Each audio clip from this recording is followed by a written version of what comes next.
Hello दोस्तों, good evening to everyone. Welcome on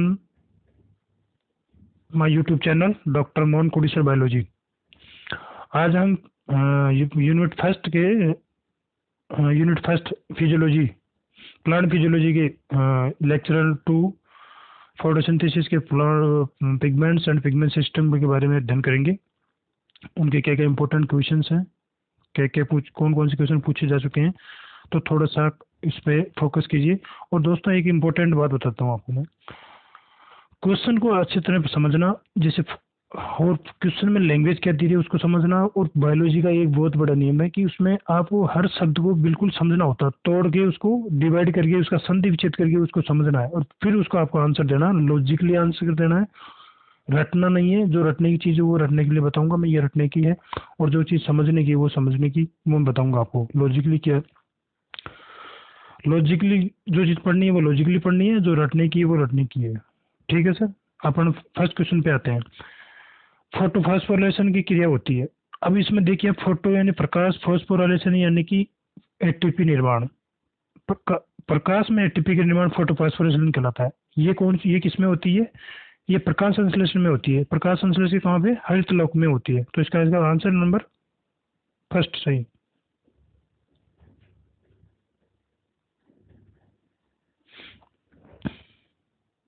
answer number first is right. Second question है, वर्णक तंत्र प्रथम पाया जाता है। वर्णक तंत्र प्रथम पाया जाता है। फर्स्ट ऑप्शन है ग्रेना थाइलोकोइड के अप्रेस्ट भाग में, ग्रेना थाइलोकोइड के अप्रेस्ट नॉन अप्रेस्ट भाग दोनों में, स्ट्रोमा में, स्ट्रोमा थाइलोकोइड तथा ग्रेना थाइलोकोइड के नॉन अप्रेस्ट भाग में। तो दोस्तों, ये क्वेश्चन है, इसको आपको बिल्कुल ध्यान रखना, पढ़ना ही पड़ेगा, याद भी करना पड़ेगा। यहाँ कोई कंसेप्ट नहीं है, थोड़ा सा किसना ध्यान रखना पड़ेगा कि जो क्लोप्लास्ट की स्ट्रक्चर होती है उसमें थाइलिकोइड्स होते हैं, बीच में जो लेमिली, मैं आपको बताता हूँ थोड़ा। जो थाइलोकोइड स्ट्रक्चर होती है, ये क्लोप्लास्ट होता है। इसमें ये स्टोमा लेमिली होती है। ये इसमें भी ये थाइलिकोइड्स होते हैं, ग्रेना थाइलिकोइड्स, ये ग्रेना थाइलिकोइड्स होते हैं।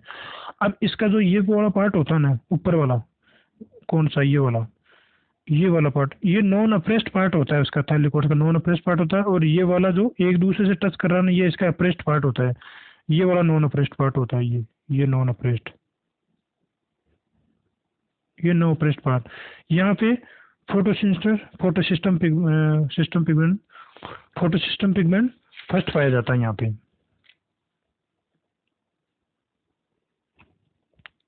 यहाँ फोटोसिस्टम फर्स्ट पाया जाता है। और ये वाला ग्रोमाथाइलिकोड, ये स्ट्रोमा थाइलिकोड, यहाँ पर ही फोटोसिस्टम फर्स्ट पाया जाता है। और जो नॉन अप्रेस्ड, ये जो अप्रेस्ड पार्ट दिख रहा है ना, ये आपको ये वाला, ये अप्रेस्ड पार्ट, ये वाला अप्रेस्ड पार्ट किसका? थाइलिकोड का अप्रेस्ड पार्ट है ये वाला। थाइलिकोड के अप्रेस्ड पार्ट में फोटोसिस्टम सेकंड पाया जाता है। तो थोड़ा सा इसको ध्यान में रख के फिर इसको याद करना है, ये चीज देखना। आपने हरतलव की संरचना पढ़ी लिखी है ना, ये हरतलव है ये वाली। तो थोड़ा सा इसका ध्यान में रखना।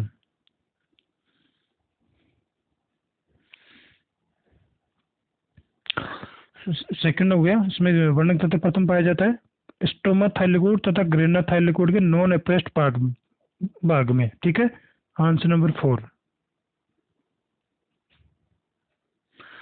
अगला क्वेश्चन देखो, प्रकाशीय फॉस्फीकरण का अर्थ है संश्लेषण। अभी मैंने आपको पहले क्वेश्चन डिस्कस किया था फर्स्ट क्वेश्चन में ही, फोटोफॉस्फोरिलेशन। इसको थोड़ा सा घुमा के पूछ लिया। प्रकाशीय फॉस्फीकरण का अर्थ है संश्लेषण। एडीपी से एटीपी निर्माण, बिल्कुल सही बात है। एनएडीपी, इससे कोई लेना देना नहीं है। एटीपी से एडीपी नहीं, पीजीएनओ। तो एटीपी, मैंने कहा था कि प्रकाश प्रकाश की उपस्थिति में एडीपी से एटीपी का निर्माण, यानी कि प्रकाश की उपस्थिति में एटीपी फॉर्मेशन फॉस्फोरिलेशन कहलाता है। फॉस्फोरिलेशन मीन्स एटीपी फॉर्मेशन, और photo means light, in presence of light formation of ATP known as photophosphorylation. तो इसका आंसर हो जाएगा फर्स्ट। अगला क्वेश्चन देखो, हरितलौक में निम्न में से कौन सा वर्णक नहीं होता है?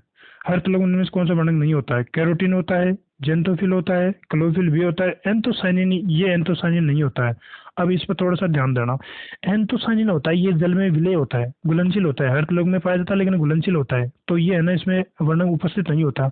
इसका भी बहुत बड़ा फायदा है एंथोसायनिन।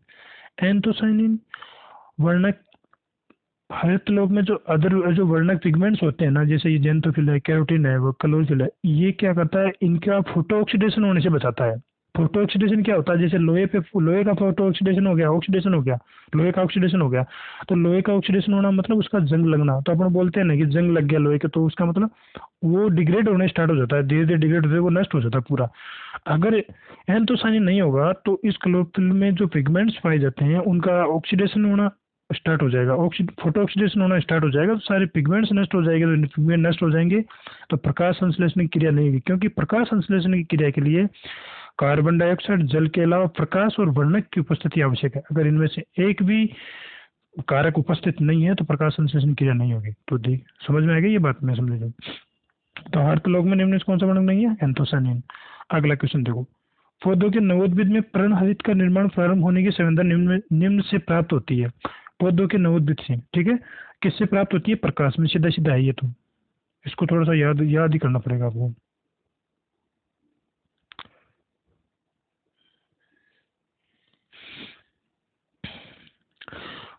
पौधों के नवोद्भिद में क्वेश्चन है, पौधों के नवोद्भिद में पर्णहरित का निर्माण प्रारंभ होने की संवेदना निम्न से प्राप्त होती है। पौधों के नवोद्भिद में पर्णहरित, ये जो क्वेश्चन डिस्कस हो गया। अब अगला देखो, पर्णहरित में होता है, दोस्तों बहुत बार ये पूछा हुआ है, इसको थोड़ा आप याद कर लेना। मैं आपको बार इसको थोड़ा सा स्ट्रेस मार्क कर रहा हूँ, कई बार पूछा हुआ क्वेश्चन है। पर्णहरित में होता है, मैग्नीशियम होता है, थोड़ा इसको याद ही करना पड़ेगा, कोई कंसेप्ट नहीं। अगला क्वेश्चन देखो, कौन सा वर्णक जल में विलय है, कौन सा वर्णक जल में, जो आप ऑलरेडी मैं डिस्कस कर चुका हूँ, कौन सा वर्णक जल में विलय है, एंथोसाइनिन। इसके बारे में मैंने अच्छी तरह डिटेल में बता दिया। नेक्स्ट क्वेश्चन देखो, हरित लौह स्थिर करते हैं क्या, हरित लौह क्या स्थिर करते हैं, कार्बन डाइऑक्साइड को किसमें करते हैं स्थिर, भोजन के अंदर करते हैं। तो इसका ये सीधा जो आप, मैं ऑलरेडी फर्स्ट लेक्चर में डिस्कस कर चुका हूँ इसके बारे में। अगला देखो, प्रकाश संश्लेषण में एटीपी का निर्माण कहलाता है। ये मैंने आपको बहुत बार इसको फर्स्ट क्वेश्चन में इसको डिस्कस किया था। इंपॉर्टेंट क्वेश्चन है दोस्तों, किसी प्रकार से घुमा के पूछा जा सकता है, इसको इंपॉर्टेंट कर लेना। ओके, अगला क्वेश्चन देखो, प्रकाश संश्लेषण की अप्रकाशीय अभिक्रियाओं के लिए मुख्य प्रमुख स्थान है। प्रकाश संश्लेषण के अप्रकाशीय नहीं नॉन प्रकाश संश्लेषण की अप्रकाशीय अभिक्रियाओं के लिए प्रमुख स्थान है। अब देखो, अप्रकाशीय और प्रकाशीय अभिक्रियाएं, प्रकाश संश्लेषण, प्रकाशीय अभिक्रियाएं, प्रकाशीय लाइट रिएक्शन, एक होती है लाइट रिएक्शन, ये तो ग्रेना में होती है, बहुत इंपॉर्टेंट है दोस्तों। और अप्रकाशीय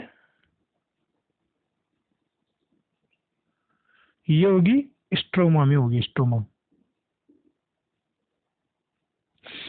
तो प्रकाश अप्रकाशीय विकिरण का स्थान स्ट्रोमा। और यहीं अगर पूछ ले कि प्रकाश संश्लेषण की प्रकाशीय विकिरण का प्रमुख स्थान है, तो इसका आंसर जाएगा सेकंड ग्रेना। तो ओके, सब क्लियर है कंसेप्ट। ओके, क्लोरोफिल को यदि जलाया जाए तो क्या शेष बचेगा, तो क्लोरोफिल में क्या पाया था, मैग्नीशियम धातु होती है। तो अगर ये इसको बचाएंगे, इसको जलाया जाएगा तो मैग्नीशियम शेष बचेगी।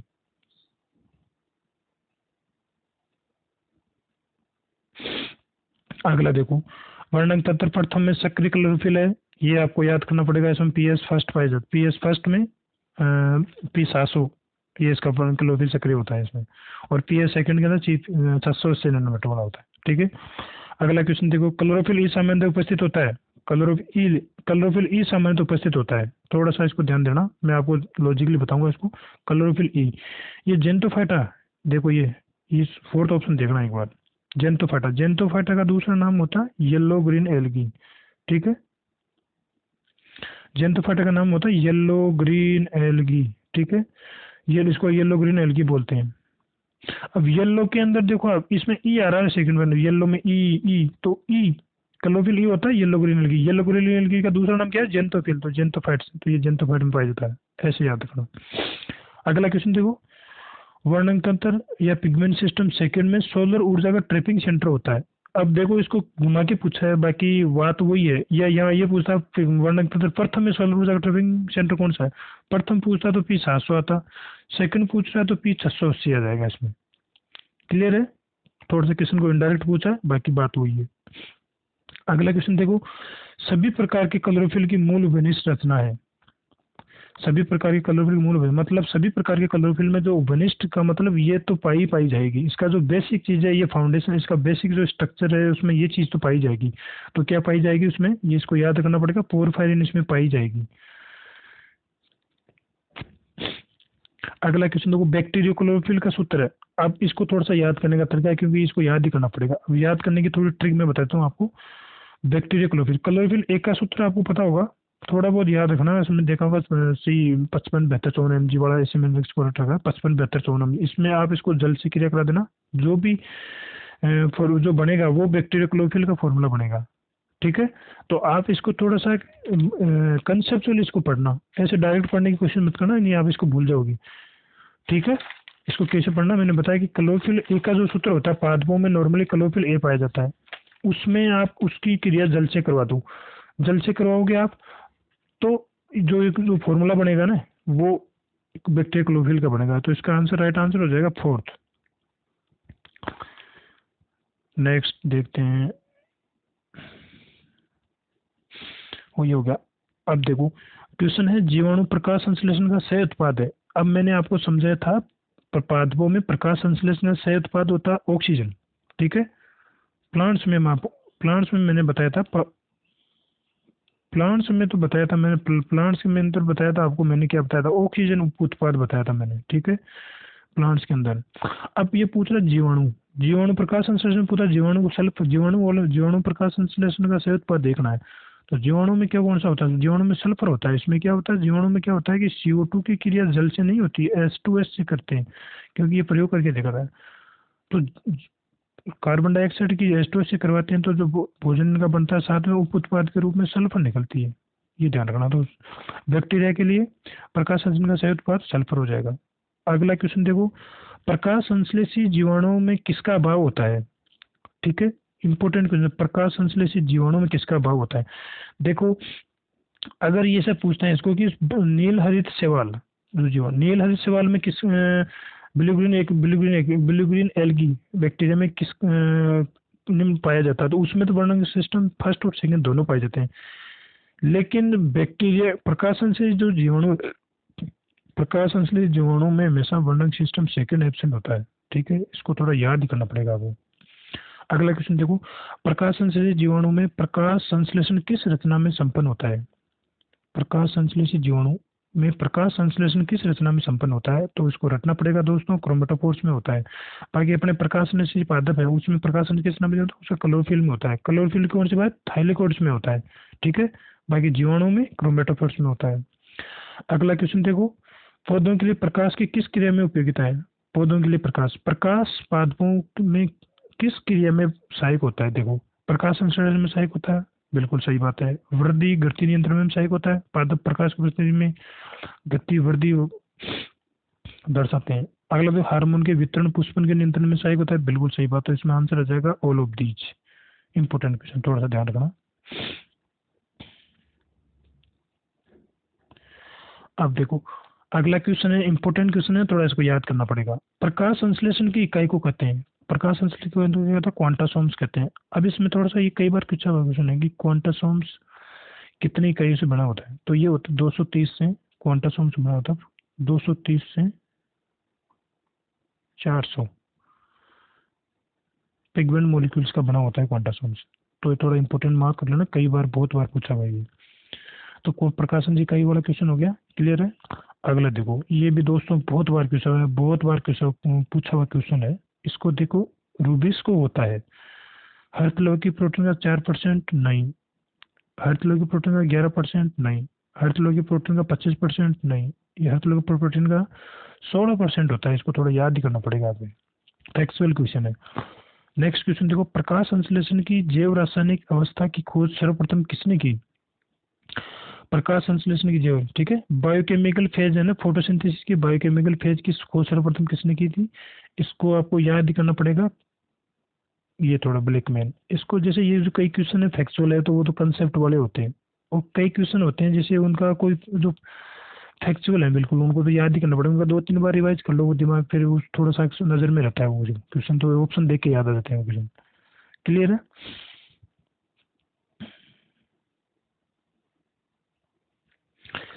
अगला देखो, क्लोरोफिल अणु में मैग्नीशियम तत्व स्थित होता है। बिल्कुल होता है, हमने बहुत बार पढ़ा है। तो ये कहाँ पर स्थित होता है? पोरफायरिन के केंद्र में होता है।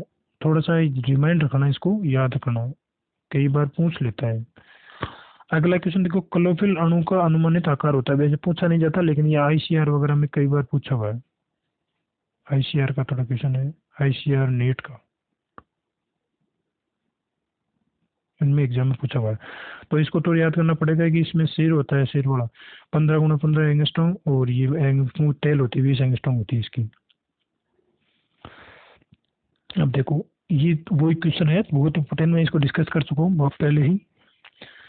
सौर ऊर्जा निम्नलिखित में एटीपी में बदलती है। कहाँ बदलती है? माइटोकॉन्ड्रिया में बदलती है, क्योंकि क्लोरोप्लास्ट से कोई, मतलब माइटोकॉन्ड्रिया से कोई लेना देना नहीं है, राइबोसोम से कोई मतलब लेना देना नहीं है, पेरोक्सिसम से कोई मतलब नहीं। तो सोलर ऊर्जा निम्नलिखित में एटीपी में बदल जाती है, ये क्लोरोप्लास्ट में बदल जाती है, हरितलोक में, जिसको अपन बोलते हैं फोटो फोस्फोराइलेशन। लाइट की उपस्थिति में एटीपी का निर्माण फोटोफॉस्फोरेशन कहलाता है। इसको लाइट रिएक्शन भी कहते हैं, इसको हिल रिएक्शन भी कहते हैं। ठीक है, अब इसका अपन थोड़ा सा डिटेल में, हमें कल वाले लेक्चर में डालूंगा इसका थोड़ा सा डिटेल में, इसके क्वेश्चन और इसके प्रॉब्लम डिस्कशन वो कल डालूंगा मैं। ठीक है, अगला क्वेश्चन देखो, एक नीले हरे शैवाल में प्रकाश संश्लेषण होता है। नीले हरे शैवाल मतलब ब्लू ग्रीन एल्गी में प्रकाश संश्लेषण कहाँ होगा? नॉर्मली पादपों में प्रकाश संश्लेषण कहाँ होता है? हरितलोक में होता है, हरितलोक के थाइलोकोर्स में। और नीले रस वाले प्रकाश संश्लेषण कहाँ होता है? लेमिलिसोम्स में होता है। ये क्योंकि कई बार पूछा हुआ क्वेश्चन नहीं है, आपको इसको याद रखना पड़ेगा, ध्यान रखना पड़ेगा। तो अगला देखो, प्रकाश संश्लेषण में कौन सी परिस्थितियां आवश्यक है? प्रकाश संश्लेषण में, ये मैं कल डिस्कस कर चुका हूँ, ये सारी चीजें आप इसको देख लेना, बार बार डिस्कस नहीं करा। प्रकाश संश्लेषण अधिकतम होता है वारबर के अनुसार। इसको देखो, इसको थोड़ा रिमाइंड कर लेना, इंपॉर्टेंट, बहुत इंपॉर्टेंट क्वेश्चन है ये, पूछा जाता है अक्सर। प्रकाश संश्लेषण अधिकतम होता है। अब मैं इसके बारे में थोड़ा सा बताना चाहूंगा। प्रकाश संश्लेषण में मैंने बताया था कल, दो प्रभाव, लाल प्रभाव और इमर्सन प्रभाव होता है। तो इनका जो कुमुलेटिव इफेक्ट होता है ना, मतलब कुमुलेटिव इफेक्ट को बोलते हैं intermittent light source. Intermittent light यानी आंतरिक प्रकाश, जिसमें दोनों 680 नैनोमीटर से अधिक भी प्रकाश और 680 नैनोमीटर से कम का प्रकाश, दोनों उसमें वेवलेंथ वाले प्रकाश दिया जाता है। तो ये एक जो होता है ना, इसका जो रेंज होती है उसकी प्रकाश, उसको आंतरिक प्रकाश बोलते हैं। तो प्रकाश संश्लेषण अधिकतम होता है ये आंतरिक प्रकाश में। फोटोफॉस्फोरेशन की क्रिया किसके द्वारा की दी गई है? फोटोफॉस्फोरेशन, ये जो होता है ना फोटोफॉस्फोरेशन क्रिया, प्रकाश में एटीपी निर्माण, ये आर्नोन ने दी थी। इसका थोड़ा याद रखना, इसका ध्यान में रखना। अगला देखो, क्लोरोफिल ए द्वारा प्रकाश की किस रंग का सर्वाधिक अवशोषण होता है? पर क्लोरोफिल ए द्वारा प्रकाश किस रंग का अवशोषण होता है? देखो, दो चीज होती है, एक तो अवशोषण स्पेक्ट्रम होता है, एक क्रियात्मक स्पेक्ट्रम होता है प्रकाश का। तो अवशोषण स्पेक्ट्रम होता है ना, वो तो नीले प्रकाश का ज्यादा, सबसे ज्यादा होता है। ठीक है, अब याद करने का तरीका है इसको, मैंने तो इसको ये याद रखा है, आ नीला, समझ में आया? आ, फिर आ का मतलब अवशोषण स्पेक्ट्रम किसका? नीले का ज्यादा होता है। और एक होता है क्रियात्मक स्पेक्ट्रम, वो होता है उसका उल्टा कर दो, नीला का लाल नहीं कर दो। क्रियात्मक स्पेक्ट्रम किसका ज्यादा होता है? लाल का होता है। तो इसको इसे थोड़ा सा याद कर लेना है।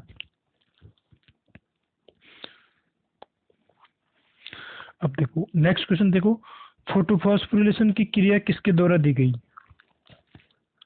चलो ये तो हो गया क्वेश्चन, ये भी हो गया। अब देखो नेक्स्ट क्वेश्चन है, कौन से वैज्ञानिक प्रकाश या विक्रिया से संबंधित है व इसका स्थल क्या होता है? अब देखो, लाइट रिएक्शन मैंने पहले आपको अप्रकाश या विक्रिया का स्थल बताया था, ग्रेना, सॉरी स्ट्रोमा बताया था। ठीक है, अब वो चीज वहां मैंने इसके बारे में डिस्कस किया था, जो अभी इस क्वेश्चन में और करता हूँ डिस्कस। प्रकाश या विक्रिया से संबंधित स्थल है, ये देखो इसमें सीधा सीधा देखने को मिल रहा है, ये ग्रेना, और किसी ऑप्शन में ग्रेना है नहीं, तो सारे ऑप्शन डिलीट हो गए, आंसर पहला बच गया। तो किस वैज्ञानिक ने प्रकाश से संबंधित इसका स्तर बताया? प्रकाश या विक्रिया से संबंधित वैज्ञानिक था आर्नोन। ठीक है, जो ऑलरेडी डिस्कस कर चुका हूँ, और इसका स्थल ग्रेना हो गया। इसको ग्रेना यानी लाइट रिएक्शन को हिला विक्रिया भी कहते हैं, क्योंकि हिल नामक वैज्ञानिक ने इसकी क्रिया के मैकेनिज्म बताया था, इसकी क्रिया क्या। तो क्लियर है क्वेश्चन? अगला देखो, कैरोटीन्स की क्लोरोप्लास्ट में उपस्थिति सहायता करती है।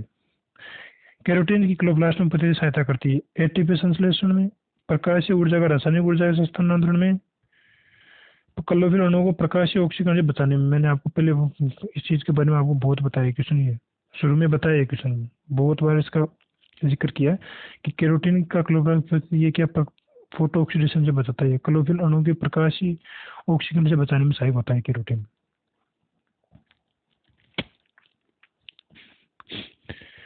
अगला देखो रूबिस्को। रूबिस्को को कई बार इसकी फुल फॉर्म में पूछ लेते हैं। रूबिस्को, रूबिस्को इसकी कई बार फुल फॉर्म पूछ लेते हैं। आर का मतलब आर्यू, रूबिस्को मतलब राइबोलोज बिसफास्फेट कार्बोक्सिलेज ऑक्सीजनेज। यहाँ देखो आर्यू का मतलब राइबोलोज, बी का मतलब बिसफास्फेट, इसका मतलब सी का मतलब कार्बोक्सिलेज, ओ का मतलब ऑक्सीजनेज। कहाँ स्थित होता है रूबिस्को? ये क्लोरोप्लास्ट में स्थित होता है और इसकी 16% प्रोटीन होती है, जो आपको मैं पहले डिस्कस कर चुका हूँ। 9 नंबर। अगला क्वेश्चन देखो, किस प्रकाश संश्लेषित जीवाणु में पीएच फर्स्ट और सेकंड दोनों होते हैं? वैसे जीवाणु हरा शब्द यहाँ ध्यान दो, प्रकाश संश्लेषित जीवाणु, मैंने कहा था जीवाणु में तो प्रकाश सिस्टम द्वितीय अनुपस्थित होता है, पीएच सेकंड इसका अभाव होता है जीवाणुओं में। ओके, इसका अभाव होता है जीवाणु में। लेकिन एक मात्र ऐसा जीवाणु है साइनोबैक्टीरिया, उसके अंदर दोनों वर्णक तंत्र पाए जाते हैं। थोड़ा सा इसको ध्यान में रखना। ओके,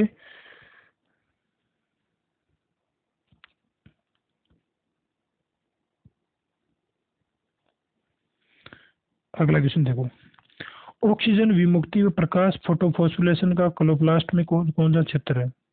वही बात आ गई ग्रेना वाला प्रकाश, जहाँ लाइट का लाइट शब्द से दिखते ही ग्रेना, ध्यान रखना।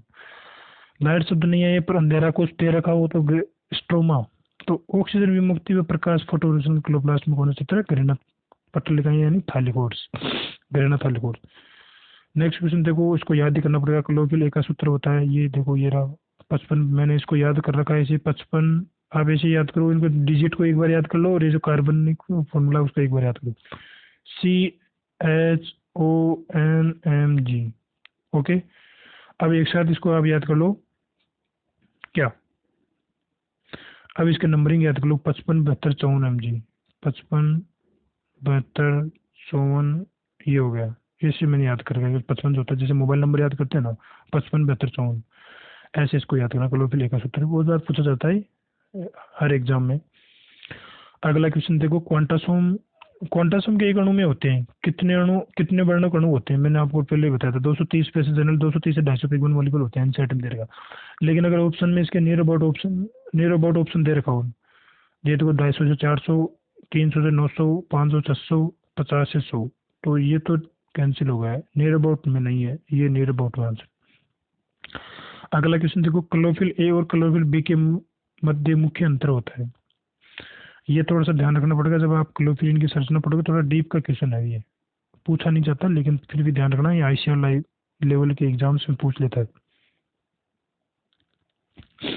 क्लोरोफिल ए में ये देखो इसका आंसर ये वाला, इसको थोड़ा याद कर लेना। क्लोरोफिल ए में ये मेथेन ग्रुप होता है, क्लोरोफिल बी में CHO ग्रुप होता है।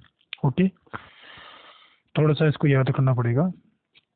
अगला क्वेश्चन देखो, पौधों में क्लोरोफिल निर्माण के लिए आवश्यक तत्व हैं। पौधों में क्लोरोफिल निर्माण के लिए आवश्यक तत्व है, क्लोरोफिल का निर्माण मैंने कहा था मैग्नीशियम धातु होती है। अब आप देखो इसमें किसी में ये ऑप्शन है ही नहीं, तो मैग्नीशियम और आयरन, क्लोरोफिल निर्माण के लिए मैग्नीशियम और आयरन। अगला देखो, कौन सा क्लोरोफिल का पूर्व पदार्थ है? इसको याद कर लेना दोस्तों, पूछा हुआ क्वेश्चन है, बहुत बार इंपोर्टेंट कर लेना, इसको इंपोर्टेंट लगा लेना, इंपोर्टेंट क्वेश्चन है ये। प्रोटोक्लोरोफिल आंसर है इसका।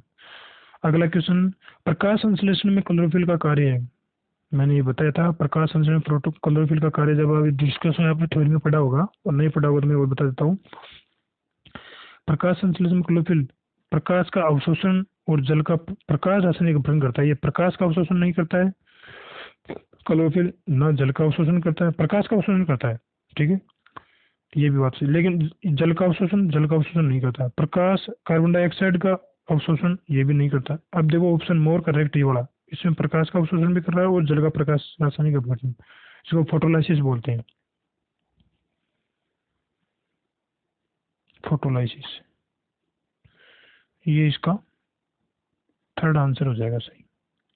नेक्स्ट क्वेश्चन, हरित लौह में अधिक मात्रा में पाई जाती है क्या? हरित लौह अधिक मात्रा में पाई जाती है, मैंने कहा था आरयूबीपी पढ़ा था, रुबिस्को एंजाइम, उसका इससे रिलेटेड है आरयूडीपी कार्बोक्सिलेज, ये है इसका एंजाइम रिएक्टेंट, इसको ठीक है प्रोटीन निर्माण में सहायक होता है ये एंजाइम इसकी रुबिस्को मैकेनिज्म में। तो आरयूडीपी कार्बोक्सिलेज।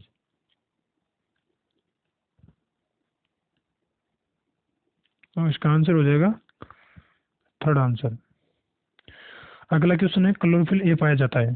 क्लोरोफिल ए पाया जाता है, इसको तो याद करना पड़ेगा। सभी ऑक्सीजन मुक्त करने वाले प्रकाश संश्लेषण रूपों में, केवल उच्च पादपों में नहीं, और जैसे सभी पादपों में पाया जाता है, उच्च पाद शैवालों में पाया जाता है ये। तो ये क्लोरोफिल ए और कैरोटीन ये सार्वत्रिक वर्णक होते हैं,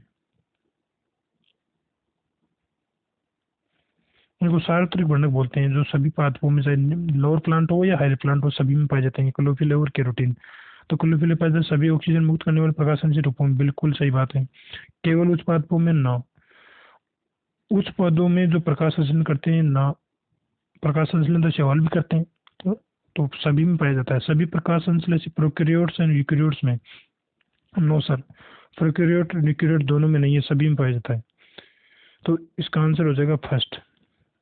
लास्ट क्वेश्चन देखो, एंजियोस्पर्म में क्लोरोफिल का संश्लेषण किसकी उपस्थिति में होता है? एंजियोस्पर्म में क्लोरोफिल का संश्लेषण, वही बात लाइट ऑलरेडी डिस्कस कर चुका हूँ। तो दोस्तों मैं आशा करता हूँ कि आपको मेरा वीडियो पसंद आया होगा, और आप रेगुलर बने रहिए। मैं डेली चैप्टर वाइज क्वेश्चंस उनका डिस्कशन करूंगा, डेली डालूंगा, जो स्पेशली जेट एग्जाम्स के लिए और 11th-12th फाउंडेशन में जो स्टूडेंट है अभी तैयारी कर रहे हैं, जो जेट या प्री मेडिकल टेस्ट की, उनके लिए भी इम्पोर्टेंट है। तो इसको मेरे चैनल से जुड़े रहिए, आप इसको सब्सक्राइब कीजिए, लाइक कीजिए, और अधिक से अधिक स्टूडेंट को शेयर कीजिए, ताकि सबको इसका फ़ायदा मिल सके। थैंक यू दोस्तों।